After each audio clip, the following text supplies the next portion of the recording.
وہ سارے گزر گئے، ہوا کچھ نہیں۔ دیکھیے آپ نے ہر ایک تو کہتے ہیں نا تمام انڈے ایک ہی باسکٹ میں نہیں ڈالنے ہیں، آپ نے ایک تحریک کا اعلان کرنا ہے۔ تحریک جو ہے جس تحریک کے نتیجے میں خان کی آزادی ہو سکتی ہے وہ تحریک جو ہے مرحلہ وار چلے گی۔ کم از کم اس تحریک کو پیک تک پہنچنے میں 2 سے 2.5 ماہ کا عرصہ لگ سکتا ہے، البتہ 1 مہینہ اس کے لیے تیاری کرنی ہوگی۔ اور یہ تحریک جو ہے اگر اسلام آباد پہ منتج ہوتی ہے تو ان پاکستان بھر کے قافلے آتے ہیں، تو پھر یہاں پہ دیکھا جائے گا کتنا عرصہ ہمیں ادھر دھرنا دینا ہوتا ہے، بیٹھنا ہوتا ہے، لیکن یہ تحریک جو ہے مرحلہ وار چلے گی، یہ ایک دن کی بات نہیں ہو سکتی۔ اچھا شیر افضل کس چیز کی ہے؟ سیکھ نہیں ہے لیڈران آپس میں، کیا پرابلم کس چیز کا؟ سیکھ نہیں ہے تحریک کی کوئی قیادت پالیسی نہیں ہے نا، اسٹریٹجی کیا ہے؟ ابھی یہ جو 5 اگست کو تحریک چلی، کوئی اسٹریٹجی کسی کو سمجھ آئی؟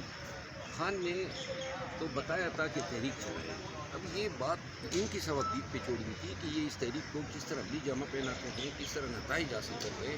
جب آپ نتائج حاصل نہیں کر سکتے تو آپ کی تحریک ناکام ہوتی ہے۔ انہوں نے 5 اگست کو اپنے علاقوں میں جلسے کیے، ایم این ایز ادھر تھے، یہاں پہ بھی کوئی ان کو ڈھونڈ رہا تھا، یہاں کیوں نہیں آئے ہیں؟ یعنی اب پارٹی میں جو ہے وہ لیک کر رہی ہے اسٹریٹجی، کوئی موبلائزیشن کی کوشش نہیں، کوئی انہوں نے موٹیویشن نہیں دی، تو لہٰذا اس طرح کی اگر تحریکیں چلائیں گے تو 14 اگست کی تحریکیں بھی یہی اثر۔ مرزا صاحب 5 اگست کو پارلیمنٹ ضروری تھا یا تحریک میں جانا ضروری تھا؟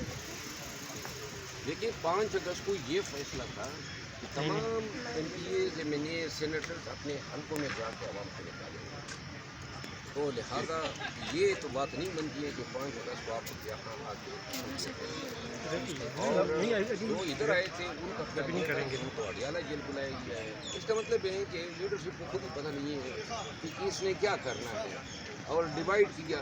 کچھ لوگ جو ہیں اس خیال سے آئے کہ ہم نے اڈیالہ جانا ہے، کچھ کو جو ہے یہ دروازہ بند کرنے کا فائدہ ملا۔ اچھا شیر افضل مروت صاحب یہ بتائیے گا کہ